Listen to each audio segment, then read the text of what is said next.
Tips yang pertama adalah kita besarkan nikmat itu. Kalau ingin selalu menjadi hamba Allah yang bersyukur gitu ya. Besarkan semua nikmat. Jadi sebelum Allah mengatakan walan tajida di sunnatillahi tabdila. Kalian tidak akan temukan perubahan dari sistem yang sudah Allah buat. Orang yang beriman, orang yang bersyukur akan selamat. Orang yang kufur maka akan celaka. Saya penasaran, saya tanya, Anda sholat apa Syekh? Gitu. Karena waktu itu waktu menjelang duhur ya. Umumnya mungkin orang yang kerjakan duha gitu. Dia bilang saya sholat sunnah secara umum. Karena ada kan namanya sunnah mutlak ya. Boleh kita kerjakan dengan niat pendekatan diri kepada Allah. Saya bilang untuk apa sholat ini? Dia bilang untuk menjadikan tempat ini menjadi saksi buat saya. Pada hari kiamat nanti.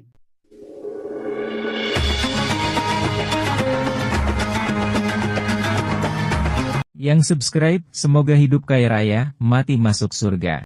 Yuk jadi bagian dari dakwah kami. Dukung operasional dakwah dan sosial kami, raih pahala amal jariah yang terus mengalir sampai hari kiamat. Baik, bismillah. Assalamualaikum warahmatullahi wabarakatuh. Alhamdulillah, tidak henti-hentinya kita selalu bersyukur dan berterima kasih kepada Allah Subhanahu wa taala. Termasuk Allah Subhanahu wa taala yang memberikan kita umur hari ini di mana kita bisa memperbanyak amal-amal soleh kita dan juga bertobat kalau kita memiliki dosa-dosa sehingga kita selamat nanti di akhirat. Dan salah satu tujuan kita berkumpul di majelis seperti ini untuk mendalami agama Allah Subhanahu wa taala supaya kita lebih bersyukur kepadanya atas semua nikmat yang Allah berikan dari makanan, minuman, pakaian, oksigen, air dan segala macam yang membuat roda kehidupan kita bisa berjalan, dan itu akan terus Allah berikan sampai menjelang ajal datang nanti. Dan bagi orang yang suka bersyukur maka dipastikan dia juga akan mendapatkan balasan yang sempurna di akhirat nanti. Selanjutnya kita panjatkan salam hormat kita kepada manusia yang telah membawa kepada kita syariat Allah Subhanahu wa taala, Nabi besar Muhammad sallallahu alaihi wa alihi wa sahbihi wasallam, sebagaimana Allah telah perintahkan kita untuk mengucapkan salam hormat tersebut. Baik, kita akan melanjutkan bahasan bedah buku Riyadhus Shalihin tulis oleh Imam Nawawi rahimahullah, di mana beliau memaparkan banyak sekali hadis-hadis Nabi alaihi salatu wassalam yang memang hadis-hadis ini sudah kita pelajari sampai nomor 1165 pada pertemuan yang lalu ya. Itu yang terakhir kita bahas tentang masalah keutamaan hari Jumat dan apa saja amalan-amalan yang harus kita kerjakan. Sekarang kita akan masuk ke bab baru, masih berhubungan dengan sholat sebenarnya ya, yaitu bab 211, bab anjuran sujud syukur saat mendapatkan nikmat yang nyata atau selamat dari musibah yang nyata. Bab ini menjelaskan kepada kita tentang masalah dua hal, yaitu bagaimana kita memahami makna syukur ya, yang memang harus kita fahami baik-baik. Karena Allah berfirman dalam surah Ibrahim, la in syakartum la azidannakum wa la in kafartum inna adzabi lasyadid. Kalau kalian bersyukur maka pasti aku akan tambah nikmat itu. Kalau kalian kufur maka siksaku sangat pedih. Kita enggak punya opsi lain. Ada nikmat kita nikmati dan kita syukuri, atau kita pungkiri maka justru kita dihukum oleh Allah Subhanahu wa taala. Hukumannya tentu macam-macam, bisa saja dengan diangkat nikmat itu atau dikurangi atau bahkan diberikan hukuman secara fisik ya, yang membuat seseorang itu akhirnya kembali kepada Allah Subhanahu wa taala. Nikmat-nikmat Allah terlalu banyak dan cara untuk bersyukur cukup banyak. Variannya banyak sekali. Yang pertama seperti kita mengucapkan dengan lisan, kita mengatakan alhamdulillah, ini yang paling sederhana. Dan disebutkan dalam hadis atau sebuah riwayat Nabi Muhammad SAW selalu bersyukur kepada Allah dalam semua keadaan. Kalau sedang ada nikmat, beliau mengatakan alhamdulillahilladzi bini'mati tatimmus shalihat. Segala puji dan puja kehadirat Allah yang semua nikmat tersempurnakan dengan izinnya. Itu semua nikmat, misalnya Bapak Ibu dapat makan, minum, sehat, apalah yang kita rasakan dalam keseharian, Dari hal yang kecil sampai yang besar kita dianjurkan mengucapkan ini. Alhamdulillah cukup, tapi kalau mau lebih sempurna kita mengatakan alhamdulillahilladzi bi ni'matihi tatimmus shalihat. Segala puji dan puja kehadirat Allah yang semua kebaikan tersempurnakan dengan izinnya. Dan kalau ada ujian, Nabi Muhammad SAW masih memuji Allah seraya mengatakan alhamdulillah ala kulli hal. Segala puji dan puja kehadirat Allah dalam setiap keadaan. Apapun itu. Dalam kondisi kita tidak suka, kita lagi sakit, kita lagi ada masalah dan seterusnya, kita mengatakan alhamdulillah ala kulli hal. Nah, ini yang disebutkan bagian daripada varian syukur, ya. Salah satunya adalah mengucapkan dengan lisan kita. Kemudian yang kedua, dengan bersyukur dalam hati. Caranya mengikrarkan, meyakini dalam hati kalau nikmat itu dari Allah. Makanan itu, minuman itu, semuanya itu adalah dari Allah Subhanahu wa taala. Apapun yang kita lihat, yang kita anggap sebuah nikmat, kita melihat diri kita dalam kondisi prima, ya, sehat, terus mungkin apalah nikmat-nikmat di sekitar kita, tempat tinggal, pasangan hidup, anak-anak, apa saja, teman-teman, relasi, bisnis, semua ini adalah nikmat dan kita harus ikrarkan kalau itu dari Allah. Tidak ada sama sekali hubungannya dengan kemampuan kita ataupun ya teman-teman kita. Semua kita harus ikut dari Allah. Allah lah yang membuat kita punya ilmunya, kita bisa berpikir, kita bisa menggunakan fasilitas tubuh kita sehingga kita mendapatkan nikmat tersebut. Nah, gitu ya. Begitu juga dengan orang-orang yang ada di sekitar kita. Allah Subhanahu wa taala yang menggerakkan mereka sehingga datang membantu kita dan seterusnya. Jadi ini semua pengikraran dalam hati. Yang ketiga, dengan aplikasi anggota tubuh. Ya. Aplikasi yang misalnya kita gunakan anggota tubuh kita dalam ketaatan. Ya. Kita lebih banyak sholat, kita lebih banyak puasa, kita lebih banyak baca Quran, zikir, berdoa. Ya. Di antaranya adalah, di poin ketiga ini sujud syukur. Secara fisik. Ya. Nah di sini disebutkan bab anjuran sujud syukur. Nah ini bagian daripada varian kita bersyukur kepada Allah Subhanahu wa taala. Jadi jangan pernah merasa cukup dengan satu saja. Misalnya, oh saya sudah biasa bilang kok alhamdulillah. Padahal sebenarnya dia masih jarang gitu ya. Masih misalnya belum mengikrarkan dalam hatinya. Sebagai bukti dia makan, ya. Dia hanya menganggap itu, oh ini makanan saya datangkan karena saya yang berhasil punya ide untuk memasaknya atau saya yang punya ide untuk memilih restoran terbaik. Nih lihat nih, ini kan pilihan saya. Dia berbangga-bangga dengan dirinya. Ini enggak mengikrarkan kalau nikmat itu dari Allah. Dia seakan-akan dari dia, gitu kan. Makanya kita selalu harus ikrarkan dalam hati. Nah itu salah satu bagian daripada syukur itu sendiri. Dan kemudian juga kita menggunakan anggota tubuh kita dalam ketaatan. Nah itu bagian juga varian dari syukur. Nah kesempurnaan syukur itu maksimal kalau kita gabungkan tiga-tiganya. Lisan kita bersyukur, ya, hati kita meyakini itu adalah dari Allah. Kemudian juga kita aplikasikan dengan anggota tubuh kita. Ya. Jadi tubuh ini makin digunakan di atas ketaatan kepada Allah sebagai tanda syukur. Gitu ya. Karena tidak masuk akal kalau seandainya seseorang kerja di satu perusahaan. Perusahaan itu sudah memberikan banyak sekali buat dia. Gaji yang cukup, bonus yang cukup, namanya jadi harum, ya, jabatannya segala macam. Kemudian lisannya justru menjelek-jelekan perusahaan itu. Atau dalam hatinya dia dengan sombongnya mengatakan, ini kan perusahaan bisa maju karena saya. Padahal sebenarnya mungkin perusahaan itu sudah maju sebelumnya. Ya. Ini tidak mungkin, dia tidak, hatinya sendiri dia mendustakan isi hati. Hati itu biasanya tidak bisa dibohongi gitu ya. Kemudian juga dalam anggota tubuhnya adalah dia, misal contoh, di luar sana dia justru menunjukkan prestasinya pada perusahaan-perusahaan lain ya. Dia bukannya andil pada perusahaan yang sudah membayar dia misalnya. Ini kan semua tidak masuk akal gitu ya. Nah ini contoh-contoh rasionalnya kalau kita mau masuk ke masalah syukurnya itu sendiri. Nah salah satu tips yang menarik ya, untuk supaya kita bisa mudah bersyukur, besarkan nikmat itu. Itu tips yang paling menarik. Misal gini, walaupun hanya seteguk air, walaupun hanya secuil kue, makanan, besarin. Besarin itu maksudnya gini, enak ya rasanya, ya. Misalnya, dan kita syukuri, kita masih bisa dapat potongan kue itu, kita masih bisa syukuri dapat tegukan air itu, kita syukuri karena lidah kita masih bisa berasa, ya memberikan rasa misalnya. Tubuh kita masih sehat, kita bisa menikmati makanan, minuman hangat atau dingin, semuanya itu masih oke. Itu semua kita besarkan nikmat itu. Orang yang membiasakan diri untuk membesarkan nikmat Allah, bahkan setiap langkah kaki kita itu bisa jadi nikmat kalau kita besarkan. Karena memang betul banyak orang yang pincang gak bisa jalan misalnya.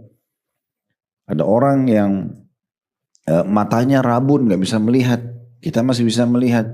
Ada orang yang kupingnya tuli gak bisa mendengar. Ada orang yang lisannya mulutnya bisu gak bisa ngomong misalnya. Macam-macam. Ada orang yang akalnya pendek, ya, tidak senormal kita misalnya, gitu kan. Seterusnya lah, macam-macam. Bahkan setiap kulit kita pun mungkin berbeda sama orang, mungkin fisik kita berbeda, paras wajah berbeda, masih banyak kelebihan yang bisa kita lihat, gitu ya. Ini tips yang pertama adalah kita besarkan nikmat itu. Kalau ingin selalu menjadi hamba Allah yang bersyukur, gitu ya, besarkan semua nikmat. Jadi sebelum makan, alhamdulillah Allah kasih saya makanan ini. Ya, beda orang makan, misalnya ada orang makan sepotong tahu, si A sama si B. Si A ini dia nikmatin potongan tahu itu walaupun kecil, kita mungkin yang lihat pun pengen makan juga. Ya, dengan orang yang hanya sekedar makan dan tidak ada tanda-tanda syukurnya, seperti itu kecil sekali nikmat bagi dia. Ya, dia tidak besarkan. Sehingga tidak ada maknanya mau sebagus apapun makanan yang terhidangkan depan matanya, porsinya sudah besar, aromanya dan cita rasanya sudah maksimal. Bagi dia itu kecil semuanya, gitu kan. Nah ini tidak akan pernah bersyukur orang seperti ini. Karena dia selalu tamak aja. Sudah diberikan tempat tinggal bernaung sekian tahun, dia malah tidak bersyukuri, gitu kan. Dia kecilkan nikmat itu. Karena dia selalu melihat yang lebih besar. Jadi ini tips yang pertama, kita besarkan nikmat itu, ya. Usahakan pekah sekali. Setiap kunyahan makanan, setiap aroma wangi yang kita cium, setiap sesuatu yang dilihat oleh mata kita indah, semua itu adalah nikmat yang harusnya kita besarkan. Itu alhamdulillah atas nikmat ini. Nikmat pasangan hidup, nikmat anak, nikmat makanan, nikmat pakaian, nikmat segala macam lah, gitu ya. Saya pernah terapkan dalam hidup saya ini, saya bahkan setiap melangkah, ini kalau tidak dengan izin Allah gimana kita punya kekuatan bisa menggerakkan kaki ini, ya. Begitu lihat ada orang yang ke masjid dalam kondisi lumpuh tetap memaksakan diri, alhamdulillah, ya, kita besarkan nikmat itu, ya, contohnya. Kemudian yang kedua, kita melihat orang yang di bawah kita. Ini tips yang kedua supaya selalu bersyukur. Itu sesuai dengan sabda Nabi SAW. Kalau Allah berikan nikmat pada seseorang yang dari kalian, maka lihatlah orang yang di bawah kalian. Karena itu akan lebih mempermudah kalian bersyukur. Lebih mempermudah kalian bersyukur, gitu ya. Jadi, misal contoh, ini pernah kami kasih contoh, kalau kita punya rumah, misal, belum besarnya tipe 60. Caranya gimana supaya kita syukuri tempat itu? Jangan lihat orang tetangga yang punya 100 meter. Misal, karena kita selalu melihat yang lebih bagus, jadi kecil nikmat ini. Tapi lihat orang yang mungkin punya tipe rumah yang 36 misalnya, contoh kecil. Atau mungkin ada orang yang masih kontrak, kos-kosan, ya. Selalu lihat orang yang di bawah. Selalu lihat orang yang di bawah. Allah berikan paras wajah kita begini misalnya. Jangan lihat orang yang lebih cantik atau lebih gagah dari kita. Lihat orang yang kurang dari kita. Ya, maka kita akan menganggap nikmat ini besar, gitu. Karena memang sudah seperti itu. Ya, tidak akan mungkin ada orang yang sempurna. Dialah orang yang paling cantik dan orang yang paling gagah. Ada saja kekurangannya, gitu ya. Jadi makanya kita melihat orang yang di bawah kita. Kalau Allah memberikan kita kendaraan tahun 2020 misalnya, ya udah kita lihat orang yang di bawah tahun 2020. Misalnya contoh ya. Ada orang yang punya mobil 2018, ada orang yang mungkin masih pakai kendaraan umum. Tapi jangan lihat orang yang baru keluarin tipe terbaru tahun 2025. Nah, nanti jadi kecil nikmat itu. Berapa banyak orang menghina kendaraan itu yang sebuah nikmat, dia mengatakan, ini kendaraan kamu mana? Oh, yang ini. Tapi sudah lama sih, tahun lama.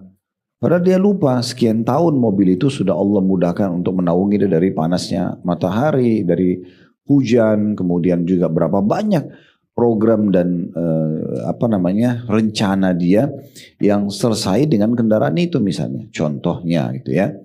Dan sekian banyak nikmat-nikmat yang kalau kita mau korek ini banyak sekali, ya, banyak sekali. Makanya kita harus pekah dalam melihat nikmat-nikmat yang ada gitu ya. Jadi tadi kita besarkan yang pertama, yang kedua kita bagaimana ya melihat orang yang lebih di bawah. Yang ketiga tipsnya adalah ya, seringlah teman-teman sekalian melihat orang-orang yang sedang diuji. Nah itu seperti orang misalnya menjenguk keluarga yang sedang sakit ya. Karena kita kalau melihat orang-orang yang sedang diuji, itu makin besar nikmat itu. Contoh kita datang kepada kerabat yang sakit, nah kita lagi sehat. Pasti nikmat sehat itu jadi lebih terasa. Gitu ya. Lebih terasa. Atau kita jalan di lorong-lorong, di gang-gang, di dekat-dekat rumah, atau di satu tempat gitu ya. Kita bisa lihat bagaimana kehidupan orang yang sedang diuji oleh Allah Subhanahu wa taala, mungkin dengan susahnya hidup ya. Dia tutup penjual gorengan di pinggir jalan, lihat pengumpul-pengumpul sampah, gelas-gelas plastik. Laki-laki perempuan Allah lihatkan depan mata kita ya. Saya melihat ada banyak ibu-ibu di pinggir jalan sudah bajunya kotor, pegang karung kotor jalan. Kenapa bukan itu yang dilihat ya? Orang yang sedang diuji oleh Allah Subhanahu wa taala, supaya kita tahu ini besar gitu ya. Sering lihat orang-orang yang sedang diuji oleh Allah Subhanahu wa taala, apakah dengan penyakit, apakah dengan susahnya hidup, apakah mungkin dengan belum mempunyai keturunan sementara kita sudah punya keturunan, atau banyak. Jadi pertemukan antara apa yang sedang kita rasakan ini dengan apa yang diujikan pada orang lain. Nah itu penting ya. Kemudian yang terakhir, yang keempat adalah melihat akibat daripada orang-orang yang kufur nikmat. Ya, jadi hampir semua umat-umat yang dibinasakan sebelum kita itu salah satu faktornya karena mereka tidak bersyukur. Ya, itu akibatnya, akibat orang-orang yang tidak bersyukur, gitu ya. Nah itu mungkin tinggal di searching di Google, dicari tentang kisah-kisah umat yang telah dibinasakan karena tidak bersyukur misalnya, atau ada potongan ceramah, itu bisa kita lihat ya. Jadi cukup banyak. Dan Allah Subhanahu wa taala hilangkan semua mereka dan meninggalkan bekas-bekas mereka untuk jadi pelajaran. Seperti kasus kita sekarang kalau ke Mesir, kita tinggal bisa lihat piramidanya Firaun, peninggalannya di Kairo itu dia di satu museum. Sehingga saya di daerah Gaza atau maaf kalau saya lupa nama lokasinya, tapi ada satu museum yang peninggalan keretanya, peninggalan ini dan itu, ya macam-macam lah, ada piring, ada ini, ada itu. Jadi cuma peninggalan orang mengenang, oh iya ini pernah Firaun pakai ya. Tapi ternyata karena dia tidak bersyukur kepada Allah Subhanahu wa taala, dia menolak risalah Nabi Musa alaihissalam, dia bahkan membangkang gitu ya. Dia menganggap, bahkan dia mengatakan saya lah Tuhan. Nah, seakan-akan betul-betul dia pungkiri semua itu, akibatnya Allah binasakan dan tidak akan pernah berubah hukum Allah Subhanahu wa taala. Orang yang patuh bersyukur akan diberikan keselamatan dan kenikmatan, orang yang kufur maka akan sama akibatnya. Sama, tidak akan berubah. Allah mengatakan walan tajida li sunnatillahi tabdila. Kalian tidak akan temukan perubahan dari sistem yang sudah Allah buat. Orang yang beriman, orang yang bersyukur akan selamat, orang yang kufur maka akan celaka. Nah itu sudah menjadi sistem sama. Baik, itu kurang lebih gambaran tentang masalah bab anjuran sujud syukur. Berarti sujud syukur bagian daripada rangkaian tadi ya, cara kita bersyukur. Yang ketiga tadi ya, yaitu dengan anggota tubuh. Di sini dikatakan saat mendapatkan nikmat yang nyata, apapun itu, makanan, minuman di depan mata tadi, dan juga selamat dari musibah yang nyata. Nah, maksudnya ada tadinya mau tabrakan gak jadi misalnya ya, selamat dari gempa bumi, selamat dari apalah. Nah semua itu juga nikmat Allah Subhanahu wa taala. Kita akan bacakan hadis, tapi ini Imam Nawawi rahimahullah akan fokus ke sujud syukurnya. Bukan bicara syukur secara umum ya. Sementara sujud syukur adalah salah satu bagian daripada cara untuk bersyukur tadi. Hadis pertama dalam bab ini nomor 1166. Dan memang ini cuma sebuah hadis ya sebenarnya di sini tentang sujud syukur. Hadis nomor 1166 dari awal belajar berbunyi dari Sa'ad bin Abi Waqqas radhiyallahu anhu, beliau berkata, "Kharajna ma'a Rasulillah sallallahu alaihi wasallam min Makkah nuridul Madinah, falamma kunna qariban min Azwara nazala thumma rafa'a yadayhi fada'a Allah sa'a thumma kharra sajidan famakatha sawilan thumma qama farafa'a yadayhi sa'a thumma kharra sajidan fa'alahu thalathan wa qala inni sa'altu rabbi wa syafa'tu li ummati fa'atani thuluthu ummati فخرجت ساجدا لربي شكرا ثم رفعت رأسي فسألت ربي لأمتي فأعطاني ثلث أمتي فخررت ساجدا لربي شكرا ثم رفعت رأسي فسألت ربي لأمتي فأعطاني الثلث الآخر فخررت ساجدا لربي. Kami berangkat bersama Rasulullah sallallahu alaihi wasallam dari Mekah menuju ke Madinah. Ini perkataan yang disampaikan Sa'ad bin Abi Waqqas radhiyallahu anhum.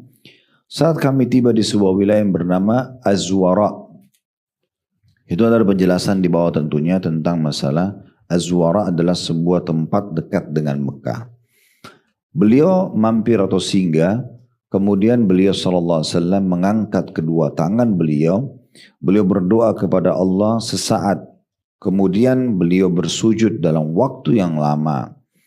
Kemudian beliau bangkit mengangkat kepala beliau sesaat. Kemudian beliau sujud kembali. Dan beliau mengulang itu kata Sa'ad sebanyak 3 kali. Lalu beliau bersabda setelah itu, "Sesungguhnya aku memohon kepada Tuhanku dan meminta syafaat untuk umatku. Maka Allah memberiku sepertiga umatku. Maka aku pun bersujud kepada Tuhanku sebagai ungkapan syukur. Kemudian aku mengangkat kepalaku, lalu aku memohon kepada Tuhanku untuk umatku, maka Allah memberiku sepertiga umatku. Maka aku bersujud kepada Tuhanku sebagai ungkapan syukur. Kemudian aku mengangkat kepalaku, lalu aku memohon kepada Tuhanku untuk umatku. Maka Allah memberiku sepertiga umatku yang lain, maka aku bersujud kepada Tuhanku sebagai ungkapan syukur." Hadis ini diriwayatkan oleh Abu Daud. Baik, hadis ini tentu banyak sekali pelajaran yang bisa diambil. Yang pertama, kedudukan Sa'ad bin Abi Waqqas radhiyallahu anhu. Sa'ad bin Abi Waqqas di sini karena beliau yang meriwayatkan kepada kita hadis ini, dan bukan seperti riwayat misalnya dari Sa'ad bin Waqqas Rasulullah bersabda, tapi Sa'ad bin Waqqas sedang menceritakan kronologis hadis ini. Ya, saya sering ungkapkan di kelas kita ini ya, kalau seandainya Sa'ad tidak menceritakan kepada kita misalnya, kami berada di satu wilayah namanya Azwara dalam perjalanan bersama Nabi, gitu kan? Kemudian beliau mampir, lalu beliau sholat, sujud, lalu beliau angkat kepalanya sampai 3 kali. Kan bisa saja beliau langsung menyampaikan saja apa yang Nabi sampaikan kan. Rasulullah pernah berdoa kepada Allah untuk umatnya 3 kali misalnya. Contoh. Itu sudah cukup buat kita. Tetapi kronologis cerita tentang riwayat ini mungkin tidak dibutuhkan bagi orang yang hadir di saat itu. Tapi kita butuh di saat sekarang. Menambah informasi buat kita. Oh ternyata kejadian sujud syukur terjadi di daerah Azwara, Nabi lagi perjalanan pulang dari Mekah ke Madinah. Ini kan buat kita penting. Ada tambahan informasi, oh ternyata terjadi di tempat itu ya, dan ada sebabnya. Karena Nabi meminta untuk umatnya, kan gitu. Nah seperti itu. Jadi ini penting untuk kita jadikan sebagai tambahan ya informasi buat kita. Kemudian selanjutnya, pelajaran yang kedua yang bisa diambil dari hal ini adalah pentingnya seseorang muslim dalam melakukan perjalanan, melakukan istirahat di saat dia butuh. Karena ini seringkali disebutkan dalam perjalanan-perjalanan Nabi SAW, ya. Beliau sering kali mampir. Walaupun ini tergantung kebutuhan dan hajat ya. Tetapi seseorang tidak perlu memaksakan diri dalam safar. Kalau ngantuk tetap dipaksakan, akhirnya bisa mendatangkan kecelakaan misalnya ya. Dia istirahat sejenak, Nabi SAW istirahat. Ada kalanya beliau istirahat sejenak lalu jalan, ada kalanya beliau istirahat sambil menginap. Ya, sambil menginap. Dan ini tidak asing dalam syariat kita tentunya. Kita tahu dalam ibadah haji misalnya, setelah seharian jemaah haji berdoa di Arafah, mereka istirahat di Muzdalifah. Dalam ibadah memang kita juga disuruh begitu ya. Makanya Nabi SAW menjadikan malam Muzdalifah sebagai malam istirahat. Beliau menjamak takhir maghrib isya di Muzdalifah, lalu beliau tidur sampai subuh. Nah, dan itu disunnahkan untuk semua jemaah haji. Walaupun tidak wajib untuk tidur di Muzdalifah, tapi ulama lebih cenderung mengatakan hukumnya sunnah. Tapi beliau menunjukkan ada waktu untuk istirahat. Ada waktu untuk istirahat. Bagaimana juga Nabi SAW pernah menegur anaknya Zainab radhiyallahu anha karena beliau memasang tali di dua tiang masjid Nabi untuk sholat malam sambil bergelantungan di situ. Ya, walaupun ngantuk dia tetap paksain. Maka Nabi SAW suruh putuskan tali itu. Dan mengatakan tidak ada pemaksaan ibadah seperti ini dalam agama Allah. Artinya istirahat dulu, ya, kemudian bangun sholat. Ya, kita berikan haknya masing-masing lah. Ada saatnya kita duduk, ada saatnya kita berdiri, ada saatnya kita ngobrol, ada saatnya kita interaksi dengan orang, ada saatnya kita menyendiri. Semua ini adalah varian kehidupan, gitu ya, varian kehidupan. Nah, di antaranya masalah itu. Ada sebagian orang soalnya pada saat dia safar, dia terlalu memaksakan diri sehingga akhirnya ya tergesa-gesa ya dan tidak mencapai juga apa yang diinginkan. Kadang-kadang cuma selisih 15 menit, setengah jam, gitu kan. Tapi resiko yang didapatkan terlalu besar. Sementara Allah mengatakan wala tuhliku anfusakum, jangan kalian binasakan diri kalian. Ya, innallaha kana bikum rahima, Allah sangat penyayang kepada kalian, gitu ya. Kemudian juga pelajaran yang ketiga yang bisa kita ambil adalah pentingnya seseorang beribadah di tempat di mana dia ada, sedang ada, agar itu bisa menjadi saksi untuknya pada hari kiamat. Jadi usahakan Bapak Ibu kalau mampir di sebuah tempat, di rumah kerabat kah, di satu tempat yang memungkinkan, restoran, atau di satu kota itu ada apalah yang kita sedang datang ke sana. Nah, usahakan kita bisa sempatkan, kalau masih sempat sholat bagus gitu ya. Atau paling tidak berzikir, berdoa. Ada ibadah yang kita lakukan di tempat itu karena semuanya akan jadi saksi hari kiamat. Saya teringat dulu ada satu dosen kami di kampus Madinah, Dr. Tariq Hafidahullah. Saya nggak tahu beliau masih hidup atau tidak karena sudah cukup lama kami tidak ketemu. Beliau pernah mengajar kami turuq tadris, retorika dalam mengajar, itu tingkat 2 atau tingkat 3 kuliah saya lupa ya, salah satunya sekitar tahun 93, 92, 93. Waktu itu beliau seringkali salah satu dosen yang sering dikirim ke Indonesia oleh kampus kami untuk mengadakan daurah kayak semacam pesantren kilat selama 2 pekan. Lalu di situ mahasiswa atau calon mahasiswa yang ikut tes akan dipilih siapa yang lolos untuk diterima di Madinah. Nah gitu ya. Saya dulu pernah termasuk yang menyambut beliau di kota Makassar. Waktu itu saya bahkan hanya bertemu sejenak ya di rumah nenek kami waktu itu. Karena dia sempat mampir sejenak. Saya lupa juga kenapa mampir waktu itu. Tapi yang jelas saya sambut beliau. Begitu duduk di kursi saya persilahkan di ruang tamu. Beliau langsung mengatakan, Khalid, ada tempat gak saya bisa sholat? Oh ya ada, saya bilang Syekh. Terus saya siapkan, ada memang satu ruangan disiapkan di rumah itu. Rumah nenek kami tempat untuk sholat. Maka beliau pun sholat. Habis sholat saya penasaran, saya tanya, Anda sholat apa Syekh? Gitu. Karena waktu itu waktu menjelang duhur ya. Umumnya mungkin orang kerjakan duha gitu. Dia bilang saya sholat sunnah secara umum. Karena ada kan namanya sunnah mutlak ya. Boleh kita kerjakan dengan niat pendekatan diri kepada Allah. Saya bilang untuk apa sholat ini? Dia bilang untuk menjadikan tempat ini menjadi saksi buat saya. Pada hari kiamat nanti. Dan memang betul subhanallah setelah beliau berangkat.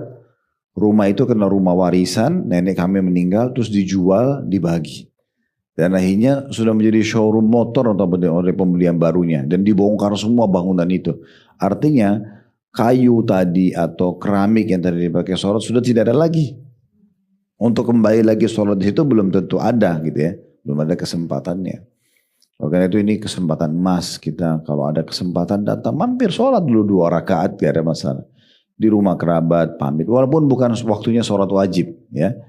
Wudu misalnya sholat sunnah, wudu aja. Ya, penting di situ sempat sholat, sempat berdoa itu bagian daripada hal yang penting. Di sini Nabi SAW mencontohkan kepada kita itu. Sebenarnya beliau bisa saja istirahat seperti kita biasa istirahat, hilangkan penat sejenak gitu kan, kemudian baru jalan lagi. Tapi di sini beliau menggunakan momentum itu untuk berdoa ya.